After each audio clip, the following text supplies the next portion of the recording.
Hey, what is going on, Fan Clan? Welcome back to the channel. My name is Danny Phantump. I hope you guys had a really good 4th of July. I hope you did something fun. I legitimately do. It doesn't matter what it was. I just hope every day is fun for you guys. I don't even know where this segment is going, but we're just going to jump right into things so I don't make things too awkward like I do always at the start of a video. I've been poorly running a Pokemon card business since like 2015. I wanted to stay involved in the Pokemon trading card game. I played competitive, but as I got old, I realized, well, I'm not going to be able to travel around to events as much. Like full-time job status was getting in the way in 2015, and I was like, I'm not going to be able to go to all these regional events and things like that. So I wanted to stay involved in the hobby, knowing that if I didn't surround myself with the hobby, I was going to fall out of it. I had sold off my collection 2 times. I literally sold off every single Pokemon card I had owned twice, and then in 2015 I was like, it's not easy, right? Like if you've ever looked at selling off your Pokemon card collection, all the memories that you made, all the everything that you put into it, it's very difficult. So in 2015 I decided I'm going to start over. I'm not going to grow too emotionally attached to everything because I'm going to look at this from a business standpoint, and I really want to focus on that. I was finishing up school and everything like that, so started this Pokemon card business. No idea how lucky I would get and how I would stumble into things, and obviously the pandemic played a huge factor, and you guys are absolutely amazing. Thank you so much for everything. But I was scrolling through Twitter earlier today, I think, and I saw somebody talking about Earthen Vessel. Now, we've talked about Earthen Vessel a lot. It's a bulk card, right? It is a card that you pull out of a booster pack of Paradox Rift that doesn't have an ultra rare, all this like jazz associated with it. It's not a big card. If you're just a collector, if you're just somebody who's looking for that ultra rare, looking for special illustration rares, things like that, you might scroll past Earthen Vessel without realizing that's worth more than the majority of the ultra rares in the set. All the regular arts, except for Iron Hands, are worth less than that Earthen Vessel. It's like a $3.85 card or something like that. So not super expensive, but still relatively expensive. And they were talking about reprints for it, and Pokemon has done a fantastic job of reprinting cards to make things accessible and cheap and affordable for Pokemon players. And as I was looking at this tweet, I was like, I remember the days, and this is something everybody says, right? I remember that it's $3.85. While it's a lot for an uncommon card that you have to put 4 of in your deck, so that's like $13. If you look at like Yu-Gi-Oh! Magic, it's fairly cheap, fairly inexpensive. And I don't know what this really has to do with the video, but I started looking back, and I was like, I wonder if I can find an older buy list of what were not really ultra rares, but just cards that were staples in decks, and what cards used to sell for, because $3.85 for the going rate of a card is really not that bad. And I found one from September 16th. This is 2019. This is a buy list that I posted. I said, hey, I'm buying these cards, basically unlimited copies, and this is when I was big into the grind days with TCG Player and things like that. So if you look through this list here, and I'm not going to highlight everything here because some of them are fairly inexpensive, like you have Mixed Herbs up there for only 50 cents. Bill's Analysis from Hidden Fates, $1.50, not bad. But Shrine of Punishment, this was a buy list price, which was typically around 60-70% of what the going market rate was. Shrine of Punishment, I was paying $3.50 per copy for that. Cherish Ball, $1.50 right there. You've got Acrobike down there, $2.50. Fiery Flint, $2. Giant Hearth and Cynthia were $1.25. Custom Catcher, now that card was from Lost Thunder. Custom Catcher was a card that many people put in their deck. They had 4-ofs in their deck. We were paying $5.50 per copy. At one point in time, I think we were over $7 as a buy list for Custom Catcher because they were selling for like $11. That's just an uncommon card in Lost Thunder that had really a lot of value. Beast Energy Prism Star, we were paying $3.50 for. Great Potion, we were paying $1.25 for. If you look over on the right side, there's a Volcanion there from Unbroken Bonds. That was a holographic rare. They don't make holographic rares like they used to. Remember, holographic rares are basically included in every single booster pack that's out there right now. So it's very interesting how things have changed, because there used to be a little bit more difficult to pull a specific holographic rare. Now they're really easy because they still have cut back. There's still not a whole lot of holographic rares in a set, but since they're included in every single booster pack, you're going to pull a ton of them, which is why we will never see a super competitive holographic rare reached the point of what we saw Volcanion from Unbroken Bonds, where it was selling for, at one point in time, our buy list price was even like $6, $7 for this one as well. It was selling for like $8, $9, $10 at one point in time. You have the Zapdos from Team Up, which is a really strong card. There's the Jirachi from Team Up right below that, so that's a holographic rare from Team Up. Now, they did reprint that several times as an non-holographic rare, but because of how good Jirachi was, we were paying $18 for a holographic rare. You look at sets like Team Up and you're like, oh, I really want to pull the alternate arts. I really want to pull some of these bigger cards. We were paying $18 as a buy list price for a holographic rare. They were selling for $26, $27. Is absolutely crazy. You've got a couple of other Prism Stars at the bottom there. A holographic Marshadow from Unbroken Bonds was 50 cents. The Malamar, which was just a rare from Forbidden Light, we were paying $1.25 for. Weezing, we were paying 25 cents. It was just a very different time because these were all cards that people used for decks. They used them for decks. Nowadays, you have a lot more products being opened, a lot more packs being opened, and you don't have this as much. You still have some, like Buddy Buddy Puffin is still, a couple dollars. You still have some GLC cards that sell for a decent amount. For a while, Iono was selling for a few dollars, but then because of the reprint, it cooled off quite a bit. So you do still have some uncommon cards, things like that still have a little bit of value associated with them. But nowadays, when you're talking about like a $3.50 Earthen Vessel or something like that to build a deck, really not bad when you compare it to how things used to be. There was a lot of cards out there that were a lot more expensive than that $3.50. So it just made me start thinking, I don't know, like I said, what this really has to do with the video, because really nothing. But times have changed so much. We're going to talk about the Pokemon market today. I haven't talked about it for a little while because I've been wanting to back off of it a little bit. Once you get money involved, let me move my face here. Once you get money involved with a hobby, it gets very, very difficult, right? You get a lot of emotions in it. So we wanted to take a step back a little bit. But now things are changing a lot really quick. And we're going to talk about the retrace that's kind of going on a lot of these cards that have been bought up like crazy. And some of them are getting really close to the point that they were at before that middle of May surge that we saw on sealed booster boxes, on a lot of special illustration rares, a lot of alternate arts, a lot of the trainer gallery cards that spiked and skyrocketed and people were losing their minds. And you saw all these content creators who were like, oh my goodness, skyrocketing to the moon, stonks everywhere. It was absolutely crazy.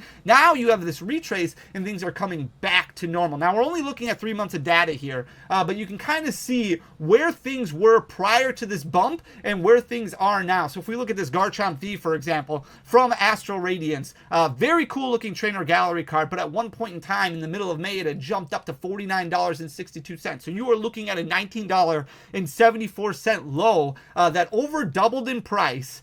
So you're looking at almost 250% growth, jumped all the way up to $49.62, and now it has come way back down. Now it's still well above where it was, right? $19.74 to $25 currently. I pulled these numbers a couple of days ago, so these could even be lower now at this point than what they were before. But the Garchomp V from Astral Radiance Trainer Gallery back down very close to where it was before, $25. So it's still, like I said, I mean, you're still looking at about 35% above where it was just a couple of months ago, but definitely coming back down to earth. And the reason behind that is because it was just this premature growth that we saw was just unwarranted. It was due to a lot of buyouts, due to a lot of manipulation. And this kind of proves that thought process. A lot of people were like, well, maybe the demand is there. The demand wasn't there. And if it would have been there, it would have sustained these prices. So the fact that it's backing off quite a bit is very interesting to look at. And that's why it's fun to kind of just look and watch and don't make any decisions. We've talked about that a lot. When you see these things moving around like crazy, it's fun to watch and identify yourself with the cyclical movements of a lot of what goes on in Pokemon.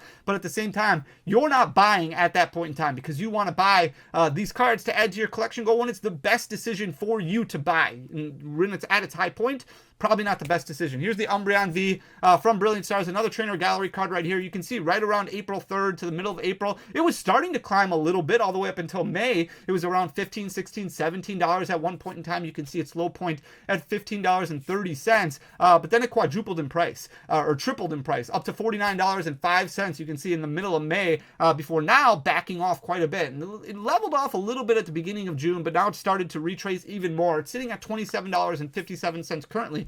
But continuing to trend in the downward direction. Here's the Blaziken VMAX. This one was very interesting because it had such a late surge and it was like an overnight where it was, I mean, look at the beginning of May right around May 3rd, it was $8.42, and it stayed right at that point until the 17th of May. You can see exactly when all these cards started getting bought up like crazy, and it jumped up to $21.72, so almost tripling in price, but no sustainability there. Dropped off really quickly.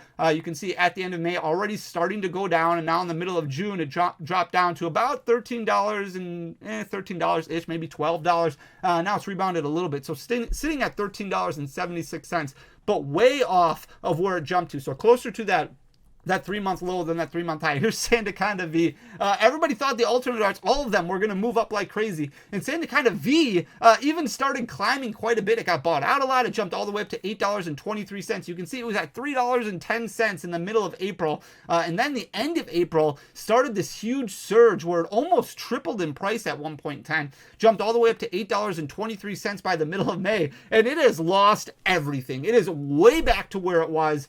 Basically, what you're looking at 10% above as a market price where it was in the middle of April. So $3.10 as its low point, jumped all the way up and tripled in price almost to $9. And now it's back to where it was before the giant surge. Is sitting at $3.56 now, which is why it's so important not to FOMO. And like I said, you can pay attention to what's going on in the market so you can familiarize yourself with the cyclical movements. But this is absolutely crazy to watch some of these cards retrace this far back, and it just goes to show you what a select group or Discord or whatever it was, once all this attention gets paid on things, it's just it can be terrible, absolutely terrible. Here is the Unknown V alternate art. A lot of alternate arts saw this happen to them, and some of them are still correcting a little bit. Some of them are still hovering right around the spike that they saw, but a lot of them are coming back down to earth. So beginning of May for the Unknown V, this one was sitting at about $13.31, which isn't bad for this card. A very cool looking card from Silver Tempest, but you wonder what the God packs from Silver Tempest. A lot of people are starting to find these sleeve booster packs at Walmarts. Well, check your local Walmarts to see if they have those guaranteed hits when it comes to sleeve booster packs of Silver Tempest. You got to wonder what kind of an impact that played on the market, because that was a lot of packs, right? We had the tins, we've had sleeve boosters, we've had Pokeball tins that really just, when every single pack contains a hit, that's got to play a huge factor on the Pokemon card market. But this jumped up like crazy in the middle of May, jumped up to $13.27, so over doubling in price again, and now coming way back down. So it's sitting at $18.60. It's lost about $13 from its value, so it's still well above where it was, still about 30% above where it was a couple of months ago, but continuing to trend in the downward direction, which is very exciting. Conkeldurr was another one like what we saw from Sandaconda. This card jumped up quite a bit. Never got really expensive because it's always been super cheap, but middle of April it was sitting at $2.82, almost doubled in price over the span of a couple of weeks, jumped up to $4.15, and now it's lost all of it,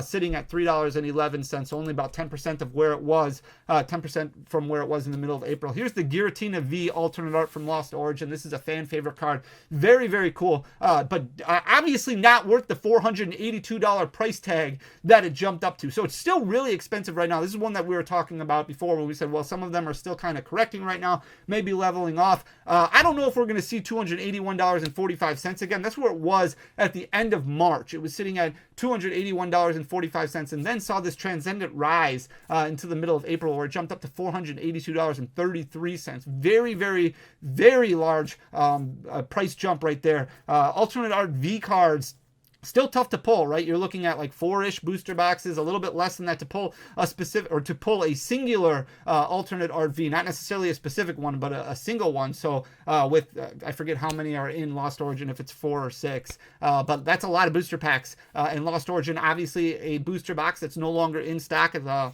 Pokemon Center online, and because of that, less packs being found out in the wild, less packs being cracked, and a lot of people like this card, but obviously not $482.33. It's lost almost $100 over the past month. It's sitting at $391.62 currently and continuing to trend in the downward direction. So it's lost half of what it's gained over the past couple months. So jumped up to $482, lost about 100 of that, and now it's sitting right in between its 3-month low and 3-month high. Here's the Pikachu V from Lost Origin. This is also a trainer gallery card. You can see in the beginning of April, it was right around $20, sitting at $20.29. Now it's still about 30% above where it was, but at one point in time, it had jumped up almost 70%. It was sitting at $32.50 in the middle of May, and we saw a lot of this happen in the middle of May. It was absolutely crazy. It seemed like every day there was another card that was getting bought out on TCG Player or on eBay or everywhere, and now this one backed off like crazy. It's sitting at $26.82. So again, still about 30% above where it was,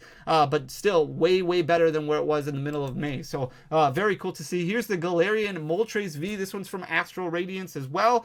In the beginning of May, it had jumped or had fallen down to $5.84. It almost tripled in price after that. You can see this one a little bit later to the buyout train, but the end of May it had jumped up to $14.16. Now it's lost almost all of that. It's still about 25% above where it was at the end of April, but still way better than where it was in the middle of May. So it's lost half of its value from $14.16 down to $7.66. Here's the Aerodactyl V. This one actually retraced quite a bit. It's sitting at $114.77, which is very close to where it was about a couple months after Lost Origin came out, right? Aerodactyl V had jumped up quite a bit to about $130, and then slowly started to drop a little bit. And then in the beginning of 2023, it fell, or beginning of 2024, it fell a lot, right around that $80 mark, $90 mark, sitting at $88.76 in the middle of April, before seeing this giant surge in price, jumped up to $138.60, and it was kind of level there for about 3 weeks, and then beginning of June, it kind of fell apart, and now it's sitting at $114.77. So it's lost about $24 worth of value, and still sitting about $26 ahead of where it was a few months ago. So it's lost about half of what it's gained. Here's the Rayquaza V from Evolving Skies. This one's sitting at $119.15, kind of the same thing. It's lost about half of what it gained. You can see beginning of April it was right around $76.66. It jumped up quite a bit. Middle of May it was sitting at $149.61. So it's lost about $30 back to closer to where it was. So it's sitting at $119.15 currently, but continuing to trend in the downward direction. Here's the Celebi V. There's a lot of talk about the Celebi V, and it jumped up early. Like, this was one of the first ones that really started gaining a lot of steam. Already at the end of April, it had jumped up to about $42, $43, and continued to rise. So it went from $23.50 in the beginning of April to the middle of April. It had already jumped up over $40. So it already had gained about 70%. And then continued to trend in the upward direction. So beginning of June, so about a month and a half, it was very flat, grew a little bit more, jumped all the way up to $48.46. But now it's lost 25% of that over the past month, sitting at $36.22 and continuing to trend downward a little bit. Here's the Beedrill V from Astral Radiance. This card also saw a giant surge in the beginning of May, right around May 4th there. You can see it going from about $23, $24, jumped up, doubled in price, all the way up to $49.05. Now it's lost over half of that value really quickly, right? Beginning of June already, it had already fallen close to that $30 mark. Now it's sitting at $32.37 currently, continuing to just trend downward, much slower than what we've seen some of these other ones, but still only about $10 above where it was before it saw this giant surge, which is still about 40% higher, but you're still seeing about a $17 drop, which is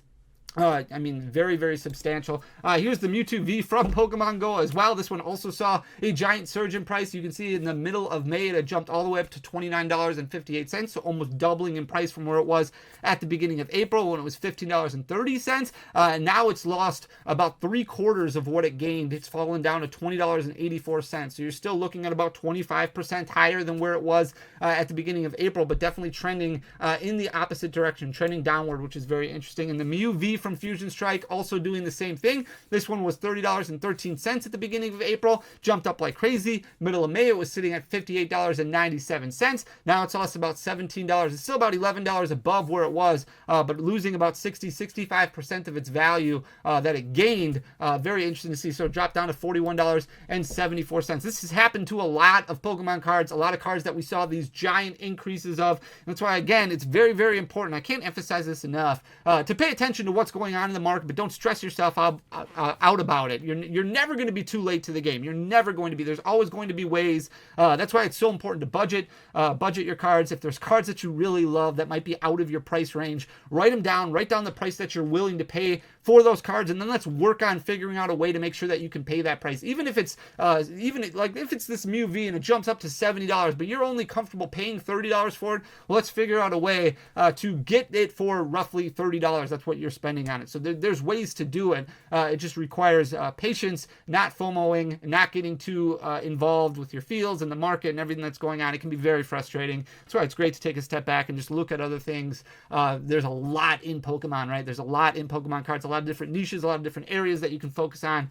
So take a step back, and I totally get why you would want to do that. I completely understand because I've been there before. So I hope you guys enjoy the content. If you do, please hit that subscribe button down below. Leave a like, leave a comment. It goes a long way for the algorithm, but thank you just for taking the time to sit and listen to me talk.